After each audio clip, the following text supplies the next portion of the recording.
Alors, je disais bonjour. Vous êtes avec moi, le baron Samedi. Donc, on est au Marin et je vois sur Internet, vous savez, souvent, on nous parle d'opposition de style de Wushu, de boxe thaï et plein d'autres styles d'arts martiaux. Et je tenais quand même à donner mon avis sur le sujet quand même, parce que je regarde les vidéos, je vois. Mais je vois que non seulement il y a ce pratique-là, qui veut dire opposer un style à un autre style, c'est bien joli tout ça. Mais ce que moi je voudrais dire, tout simplement, c'est que je vois beaucoup de gens qui disent qu'ils sont professeurs ou bien ils sont maîtres de Wushu. Vous savez que lorsque je regarde leur pratique, du moins j'appelle pas ça vraiment la pratique, pour moi j'appelle ça faire des exercices sur un mannequin de bois. Et j'entends certains professeurs ou maîtres qui disent aux internautes ou à leurs élèves de ne pas frapper sur le mannequin de bois. Donc la première question qu'il faudrait se poser, c'est surtout pourquoi il ne faut-il pas frapper sur un mannequin de bois, puisque celui qui l'a créé, la personne qui a créé le mannequin de bois, il a créé le mannequin de bois pourquoi? Le mannequin de bois représente normalement un adversaire. Non, normalement, c'est un adversaire qui est face à moi. Un adversaire, je vous montre, avec deux bras et une jambe. C'est ça, hein? Ça veut dire que deux bras et une jambe. Qui veut dire que tu travailles sur deux bras pour aller sur une jambe que tu peux revenir. De là, vous pouvez frapper autant de fois que vous voulez. Je ne suis pas là pour faire la pratique du Wushu. Ce que je veux dire, moi je suis un amateur. Moi je suis juste un amateur de Wushu. Parce que je ne fais pas à titre lucratif. Mais ça fait quand même depuis 2003 ou 2004 quand même, je fais quelques techniques je parle de techniques de combat de Wushu. Parce que c'est là que je tiens quand même à interpeller. Moi je fais plus la pratique de combat que d'exercice. Bon, j'ai fait l'exercice, mais c'est pas de moi que je suis venu pour parler. Ce que moi je voudrais simplement vous mettre en garde, parce que on vous dit, vous avez des professeurs qui sont soi-disant experts en Wushu, maîtres en Wushu, qui veut dire qu'ils ont de l'expérience. Ça fait plusieurs années qu'ils ont appris ça à côté d'un maître, d'un grand maître, mes frères, ou d'un professeur. Là, ce que je dis, si vous n'êtes pas capable de frapper, c'est pas d'où le mannequin de bois. À plus forte raison, quand vous serez face à un adversaire, vous aurez encore plus de mal à frapper votre adversaire. Puisque vous avez déjà peur. On vous dit, la personne, j'ai entendu un professeur a dit de faire attention de ne pas frapper le mannequin de bois, de peur que vous vous cassez les mains. Vous allez vous casser les mains. Mais non, pas du tout, vous n'allez pas vous casser les mains. Puisque, je vous explique, la partie, le Wushu, le point, la base du point de Wushu, c'est pas un point de boxe. Vous savez, c'est pas ce qu'on frappe pas comme ça. Vous savez, à la limite, si vous frappez comme ça, votre poignet va faire ça, il peut se casser. Vous savez, donc on ne se casse pas les mains comme ça, mes frères. Vous savez, il faut comprendre que la base du Wushu, c'est ces trois-là. Ces trois parties-là, ça veut dire que en Wushu, on frappe systématiquement avec les kento. Vous devez savoir ça. Je ne sais pas pour les autres arts martiaux, mais avec le Wushu ou le Jeet Kune Do, on frappe principalement avec les kento. Il faut avoir les kento. Hein, vous voyez que Bruce Lee, il a des kento. Parce qu'en Wushu, il faut avoir des kento pour frapper avec l'os. Mais je dis l'os, mais il faut savoir que lorsqu'on commence, il y a l'os, mais quand on commence à taper sur le mannequin de bois, il y a des choses qui vont se former. Et c'est ce qu'on appelle kento. C'est plus l'os, mais ce sont comme un machin, plusieurs couches qui vont venir se renforcer jusqu'à ce que votre kento sera suffisamment épais. De là, comment je vous explique. Et comme je disais, parce qu'il y a plein de trucs de mythos que je vois. Vous voyez ce que je dis? Il faut aussi penser que même si un adversaire ne pratique pas les arts martiaux, il peut avoir le corps très solide. Vous savez, le corps humain, non, généralement est très solide. Et c'est ce que les gens oublient. Donc même quelqu'un qui ne fait pas les arts martiaux et qui a des abdos, qui a des pectoraux, qui a des biceps, triceps, tout ça, quadriceps, mais frère qui va se concentrer mes frères, se contracter ses abdos, vous allez lui donner un coup de poing, vous risquez de vous casser les mains. Mais si, pourquoi? Parce que si vous donnez votre coup de poing comme ça, si vous donnez le coup de poing mal, si vous donnez vos coups de poing mal, c'est sûr que vous allez vous, pas les mains, mais le poignet. C'est le poignet que vous risquez de péter ou de fouler votre poignet. Parce que quand il dit casser les mains, comme je vous dis, c'est très rarement qu'on se casse les mains. On a plus de chances de se péter le poignet que de se casser les mains. Parce que, je vous explique, à partir du moment que vous frappez droit un coup de poing, il y a, le risque est minime. Je ne dis pas le risque zéro existe, mais le risque est minime de se casser la main, le poing. Vous comprenez? Si vous frappez droit, le risque est minime parce que c'est droit. Mais vous risquez de vous blesser au niveau des kentos. Ça peut, parce que du blessé veut dire une égratignure, vous faire un bobo, ou avoir une entorse, un petit, voyez là, vous pouvez vous faire mal, vous pouvez vous faire très mal. Je vous montre quand même, il y a un arbre derrière moi, il y a quand même de l'électricité, il faut que je fasse gaffe. Hein? Je vais vous essayer de montrer. Vous avez, regardez un arbre là. Cet arbre là, si je ne suis pas capable de frapper dessus, mes frères, regardez, si je ne suis pas capable de frapper, le but c'est pas de frapper fort, parce que lorsque vous êtes débutant ou vous démarrez, je vous montre un petit peu, parce que Bruce Lee, il suffit de regarder les pratiques de Bruce Lee pour voir que Bruce Lee lui frappait toujours les coups de poing sur le mannequin de bois, et le mannequin de bois justement a été créé pour qu'on puisse frapper dessus. Vous savez pourquoi? Parce que c'est pas l'amour qu'on fait avec le mannequin de bois. C'est pas l'amour. À moins que vous faites l'amour, vous êtes en train de caresser un mannequin de bois, mais vous n'êtes pas là pour caresser, vous êtes là pour frapper un mannequin. Si vous frappez, vous êtes là pour frapper un mannequin, vous n'êtes pas là pour faire l'amour avec un mannequin. Vous comprenez? Donc, si vous êtes là en train de caresser un mannequin et puis vous êtes en train de faire vos petits trucs comme ça, vous pensez quand un gars qui fait 90 kilos, 1m80, 1m90, vous allez venir lui faire ça comme ça là, et puis il va rester là gentil, et puis il va vous regarder. Bougaka en est beau, Bougaka il va te soulever, puis il fait ça. C'est logique.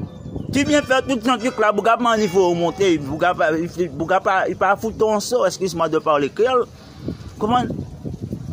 Donc tu peux parler, si tu rentres, tu frappes 6 000, il faut que la chose soit simultanément, il faut frapper vraiment la chose. Si tu frappes, il faut que tu rentres vraiment. Mais si tu rentres pas vraiment, si tu donnes pas un vrai coup comme si tu vous donnez pas un vrai coup, mes frères, c'est pas bon. C'est ce que je dis. Vous savez ce que les gens sont en train de faire là, c'est pas le vrai outil. Ça, c'est des exercices qu'ils sont en train de faire. Des trucs qu'on débute, c'est ce qui est là. Mais quand tu as de l'expérience, quand tu as la pratique pendant des années, tu n'as plus besoin de rester collé sur un mannequin de bois comme si c'est un sensu. Parce que le but, c'est pas d'être une sensu. Le but, c'est pas de rester collé à quelqu'un. C'est pas le but des arts martiaux. Parce que le but, c'est de vaincre l'adversaire. C'est ça, c'est vaincre. Et déjà, en deuxièmement, là où je veux en venir, mes frères, c'est que les gens, ils ont tendance à faire au moins 10 coups pour arriver à un résultat. Comment quelqu'un qui se dit, comment quelqu'un qui se dit expert en arts martiaux, expert en arts martiaux ou dans les arts martiaux, expert de, je sais pas, de Wushu, de Krav Maga ou toutes sortes de styles, il est obligé de faire 10 coups, 10 techniques pour arriver à mettre quelqu'un au sol ou pour amener quelqu'un au sol. Si c'est ça, être expert, mes frères, eh bien, qu'en est-il des débutants? Qu'en est-il de ceux qui sont avancés? Puisque eux, ils devraient faire au moins 3 fois plus de mouvements. Parce que si un expert doit faire 10 mouvements, mais celui qui connaît rien, il ne va pas faire 10 mouvements, il ne va pas faire 10 techniques. Il faudra qu'il fasse au moins 30 techniques pour amener quelqu'un au sol. Et si c'est ça que vous appelez de l'efficacité, ça c'est pas de l'efficacité. Vous savez, la véritable efficacité dans les arts martiaux, c'est de mettre à terre l'adversaire avec un coup, 2 ou 3 coups, et pas plus. Mais ça arrive que ça peut arriver à 5. Mais on ne va pas aller trop à chercher à faire trop de coups. Parce que donner trop de coups inutilement, eh bien, on se fatigue pour rien. Donc le but, c'est pas de se fatiguer. Le but, c'est de se préserver. Donc de donner un coup suffisamment puissant pour que l'adversaire tombe au sol et qu'on le finisse. Ou bien qu'il soit KO. Mais je vais vous montrer que tout ça, mes frères, on se croirait dans un film. On est à Hollywood. On frappe tout le corps des parties des gens. Machin comme ça. Encore une fois, comme je dis, un être humain ne va jamais accepter que vous le frappez de la tête aux pieds ni du pied à la tête. Vous comprenez? Personne ne va rester là comme un bras, comme un mannequin, une épouvantail, et puis il va vous regarder en train de travailler sur la partie de son corps. Vous voyez? Donc encore une fois, c'est pas réaliste. Vous comprenez? C'est pas réaliste. C'est un homme que vous aurez en face de vous. Et peut-être plus robuste que vous, peut-être plus fort que vous. Donc vos coups que vous allez donner, ça risque de ne pas passer. Vous risquez d'avoir des sérieux problèmes et des sérieux soucis. Et moi, ce que je vous conseille, regardez ce que je vous montre. Il faut frapper l'avant de votre bras sous le mannequin. Il faut frapper ça aussi sous le mannequin. Si vous ne faites pas ça, vous ne pourrez jamais endurcir l'avant de votre bras. Il faut endurcir l'avant de vos bras. Et la façon d'endurcir l'avant de vos bras, c'est justement pour ça ils ont créé le mannequin. Puis il y a deux trucs comme ça, un en bas pour frapper, en bas, et quand vous remontez pour frapper cette partie et frapper là, c'est important d'endurcir et aussi. Et tout ça passe par la frappe. Il faut c'est des frappes, mais il faut frapper avec l'avant-bras parce que quelqu'un vient, il faut le frapper. Et c'est comme ça. Vous devez apprendre à frapper comme ça. Vous comprenez? Vous êtes là, vous frappez. Vous frappez. Vous montez. Vous frappez. Vous montez. Vous frappez. Vous montez. Vous frappez. Vous comprenez? Vous montez. Vous frappez. Mes frères, c'est pas un mannequin que j'ai, donc je suis obligé de faire comme ça. Mais c'est pour vous montrer que il est utile de travailler ça sur le mannequin. Et le gros point qu'il y a, c'est pour frapper le point dessus. Vous voyez, parce que si vous ne faites pas ça, vous ne saurez jamais où vous en êtes. Vous ne saurez jamais où vous en êtes, vous ne connaîtrez jamais votre niveau.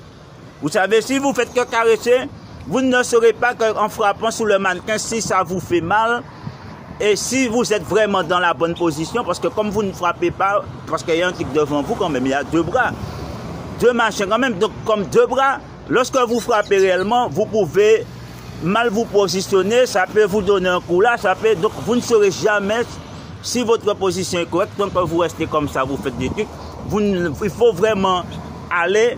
Par exemple, regardez, je suis là, je frappe, si je rentre, je frappe, vous voyez, je frappe sur le mannequin, pareillement si je frappe sur le mannequin, il faut frapper, si je rentre comme ça, je monte, je frappe, je rentre comme ça, je frappe, je rentre, je frappe, je rentre, je frappe, je rentre, je frappe, je rentre, je frappe, je rentre, je frappe, je rentre, je frappe.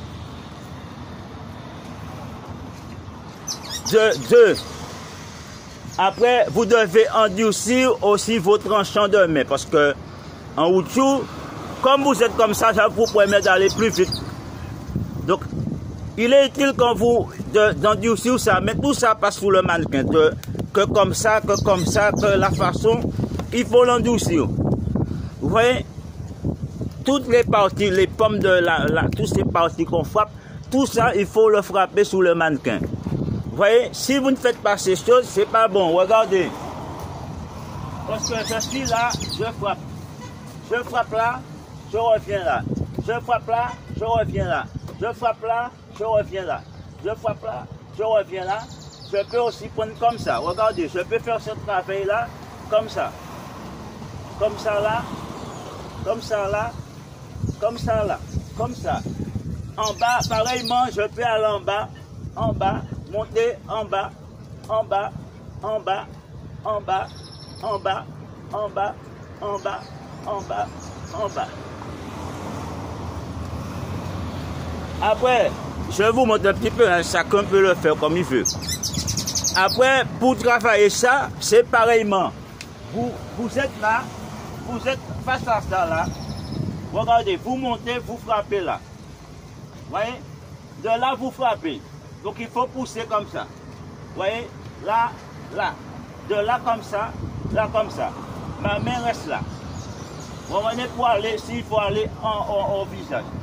Voyez, là, je peux frapper. Hein? Donc, je vous montre un petit peu les différents. Après, vous pouvez faire des mouvements pour, par exemple, à deux mains. Vous êtes là. Vous faites le mouvement comme ça ici, vous frappez là. De là, vous revenez ici, vous frappez en bas. Vous voyez là? Donc, dans cette position-là, vous montez, vous frappez. Vous revenez comme ça, vous entrez en bas. Vous voyez? De là, vous devez comprendre. Parce que toutes ces choses-là, il faut être bien. Parce que je vois les gens, ils font le route debout droit comme un piquet. Ils font le route droit comme un piquet.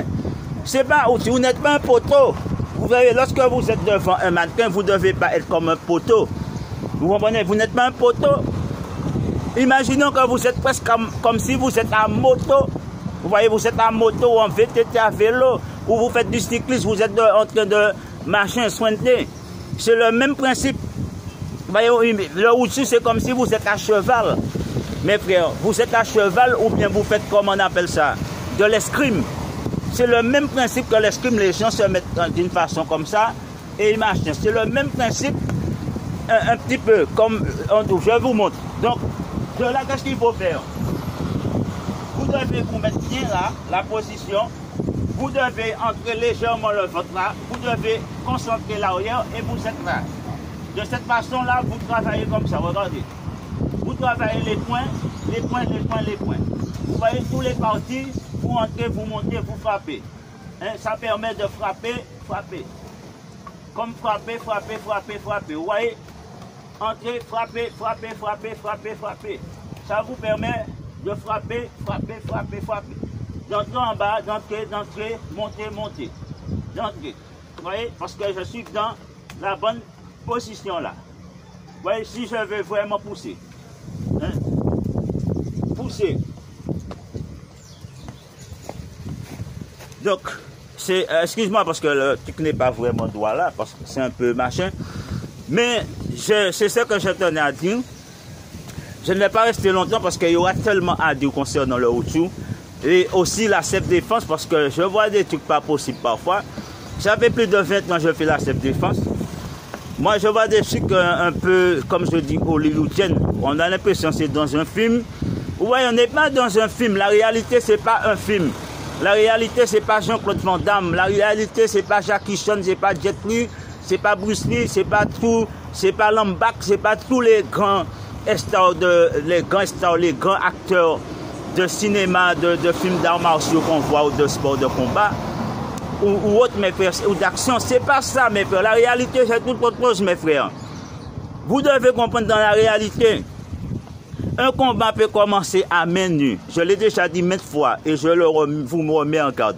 Un combat peut commencer à main nue, ça peut partir de rien du tout, mes frères. Et puis, vous arrivez, mes frères, à une violence totale. Et quand la violence totale arrive, si l'autre se sent désarmé, qui n'arrive pas à faire face, vous devez comprendre, vous ne savez pas s'il a une arme sous lui, s'il a un pistolet sous lui, s'il a un couteau sous lui, s'il a un tournevis, s'il a quoi que ce soit sous lui. Vous ne savez pas.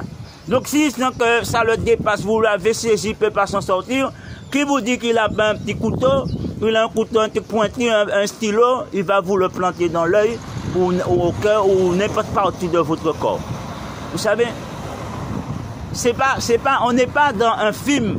Dans les films, les choses sont prévues d'avance, vous savez.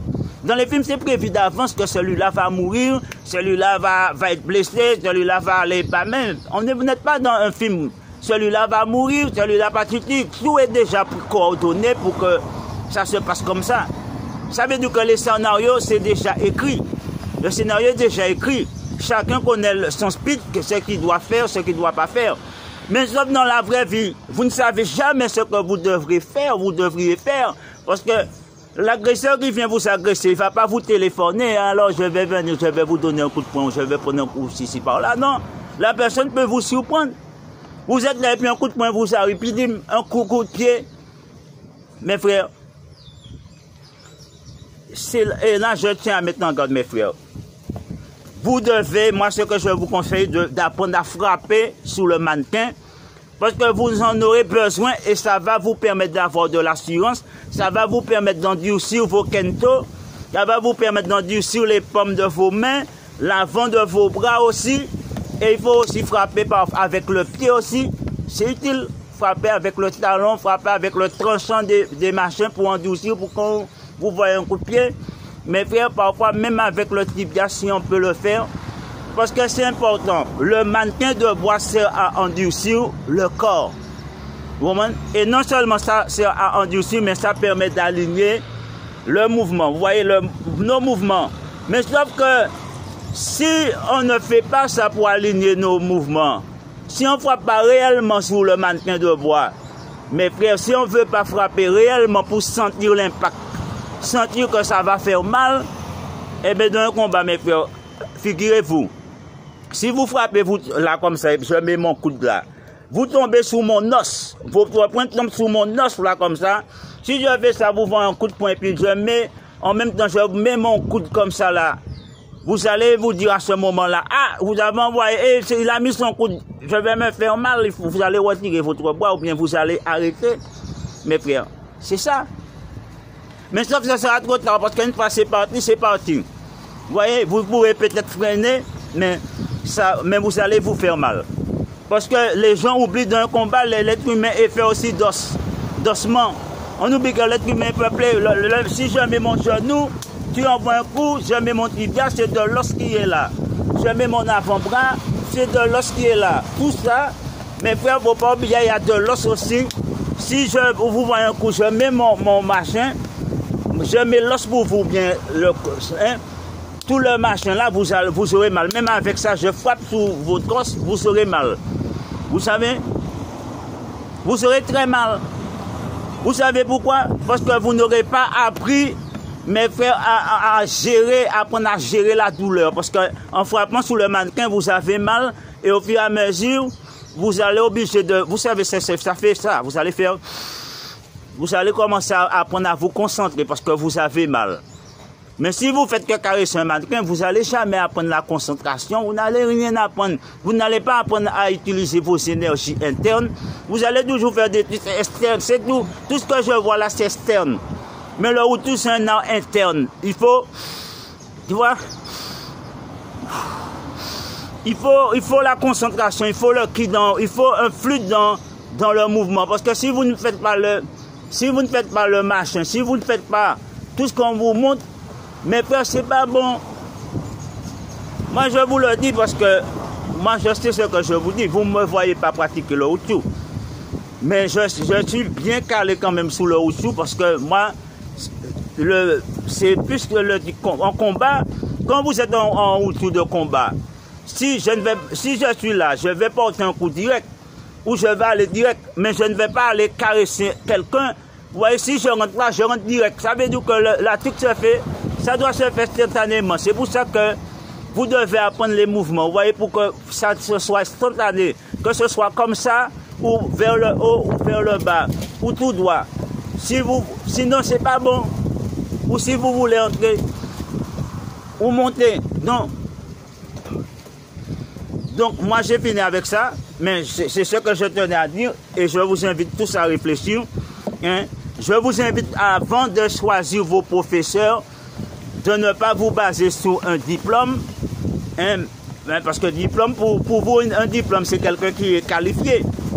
Mais ce n'est pas ça la qualification. La qualification, c'est quand un entraîneur, un professeur, un maître, il est capable de vous dire, Si vous faites ça, ça va vous permettre telle ou telle chose. Si vous frappez vos kento sous un sac de frappe, vous savez, si vous frappez ça sous un sac de frappe, ça va former des kento. Après de frapper ça sur un sac de frappe, vous aurez des kento. Si vous mettez vos poings au sol, vous faites aussi des pompes, pareillement, ou toute autre raison encore. Vous comprenez? Si vous frappez sur le mannequin de bois, vous aurez des kento. Est-ce que vous comprenez ce que je dis? Si vous frappez sur un sac de sable, et c'est là que je vous dis, mes frères, comment vous êtes pire que des petites fillettes. Vous avez même la petite fillette. Si vous mettez une petite fillette devant un mannequin de bois, je suis sûr qu'elle va frapper dessus. Si vous mettez un petit garçon devant un mannequin de bois, je suis sûr qu'il va donner un coup de poing. Après, il va dire, aïe, il s'est fait mal. Mais lui, il va oser donner des coups. Il va donner un coup de pied. Il va taper le mannequin parce qu'il n'est pas conscient que ça peut lui faire mal. Mais vous, qu'est-ce que vous faites? Vous êtes pire que les petites fillettes. Mettez une petite fillette devant le mannequin pour voir si elle ne va pas taper. Vous êtes un professeur est en train de pleurnicher. Il est en train de s'entraîner sur un mannequin. Ah, lui-même, il ne fait même pas un coup de poing sur un mannequin. Alors c'est ça vous voulez comme un professeur qui ne sait même pas faire un coup de poing sur un mannequin, qui vous dit que lui-même il a peur de faire un coup de poing sur un mannequin, de peur que son poing se casse. Mais qu'est-ce qu'il laissera quand il va faire un coup de poing et la personne va mettre son front qui est dur? Je suis sûr que là son poing va voler en éclats. Quand quelqu'un va donner en vrai combat, ça existe. Les gens, quand ils donnent au lieu d'esquiver, ils baissent la tête comme ça là, et puis ton poing vient s'écraser sur son machin, tu vas voir que ton poignet va péter pour tout moment. Et ce que vous devez comprendre, deuxièmement, comme je dis, il y a plusieurs exercices. Dans le Wushu, par exemple, vous avez plusieurs exercices qui vous permettent, soit vous entrez, vous poussez, soit vous entrez, Donc je ne suis pas là pour donner un cours de Wushu. Donc, je vais dire que le Wushu ne passe pas systématiquement par le mannequin de bois. En dehors du mannequin de bois, il y a d'autres exercices que vous devriez faire pour renforcer vos articulations. Puisque vos articulations, il y a des exercices qu'il faut faire pour renforcer les articulations, mais aussi renforcer votre avant-bras, renforcer votre poignet, renforcer vos doigts. Sinon, vous serez nul. Donc, le mannequin de bois, c'est fait aussi pour frapper avec les doigts comme ça. Vous comprenez? Vous êtes là, vous devez taper, vous devez entrer pour taper aussi comme ça. Vous devez entrer apprendre à frapper aussi comme ça avec vos doigts sur le mannequin de bois. Vous comprenez? Si vous ne faites pas toutes ces choses-là, le jour que vous aurez un adversaire plus fort que vous, plus lourd que vous, qu'est-ce que vous allez faire? Qu'est-ce que vous allez faire? Parce que n'oubliez pas, quelqu'un qui est plus lourd, forcément, le plus souvent, il frappe plus fort que vous. Mais sauf que vous n'avez pas sa force, la force qu'il a. Vous n'avez pas son gabarit. Donc, il faut aussi déjà penser, il faut déjà réfléchir comment compenser ce manque-là. Vous voyez, c'est pour ça qu'ils ont créé le mannequin pour renforcer, parce que lorsque l'autre va faire un coup de poing, il suffit de faire ça, peut-être qu'il va se faire mal comme vous. Vous savez? Vous avez déjà vu des pratiquants d'Okinawa, quand ils bloquent quelqu'un, comment la personne, après son bras, devient compote. Donc, si je ne peux pas, j'ai pas sa force, il faudrait que j'ai une autre arme. Et il faudrait que j'ai l'arme la plus efficace. C'est ce que je vous explique depuis un moment. Dans un combat, il faut l'arme la plus efficace. Il faut utiliser l'arme la plus efficace qui soit. Vous comprenez? Sinon, ça ne sert à rien, mes frères. Ça ne sert à rien du tout d'avoir beaucoup de techniques inutiles, d'envoyer combien de coups de poing, combien de coups de pied. Ça sert inutilement de faire travailler sur tous les parties de quelqu'un. Mais frère, si vous êtes mou, si vos coups ne font pas, ça ne fait pas d'effet, si ça ne fait pas mal à l'adversaire, c'est inutile. Vous voyez? Donc moi-même, je ne perds pas mon temps à travailler 10, 20 coups, 30 coups. J'aurais pu faire. Des fois, les gens me disent, ah frère, puis on montre, on va la jambe en l'air, fait si, je ne fais pas ça. Parce que dans un combat, mes frères, réel, laissez-moi vous donner quelques règles. Dans un combat réel, il ne faut jamais envoyer un coup de pied à la tête. Vous comprenez? Il ne faut pas dépasser la taille de la personne dans un combat réel. Il ne faut pas aller au-dessus de la ceinture. Il ne faut pas monter plus haut que la ceinture. Au-dessus, vous êtes en danger, en réel danger. Vous comprenez? Donc, tout ce qui est à partir du corps qu'on nous montre qu'on frappe là, si vous faites ça dans un combat réel, il y a toutes les chances que ça finit mal pour vous. Vous comprenez? Il y a toutes les chances que vous fassiez balayer, soit on va vous balayer, soit on va vous saisir votre jambe, soit on va vous faire tout ce qu'on veut, on va vous projeter. Donc, ce n'est pas la réalité qu'on vous met là, c'est des trucs mythos. Mes frères, et comme je vous dis encore une fois, réfléchissez à ce que je vous dis. Frappez, n'hésitez pas à frapper. Je ne vous dis pas de cogner de toute votre force. Mais je vous dis, si vous n'avez pas l'habitude, si vous êtes débutant, si vous êtes avancé, mais vous n'avez pas l'habitude de frapper, il faut commencer doucement.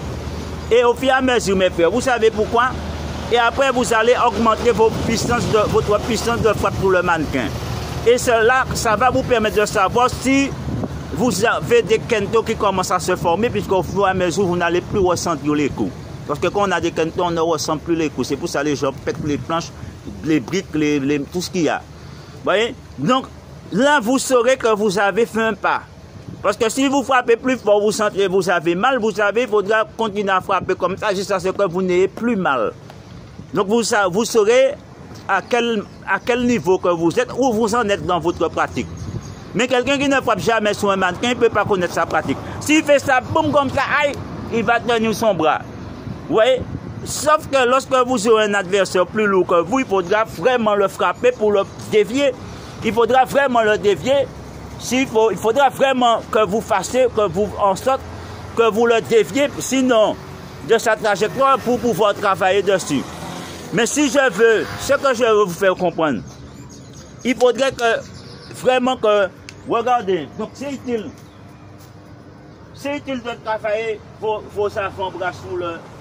Vous voyez? C'est utile parce que vous montrez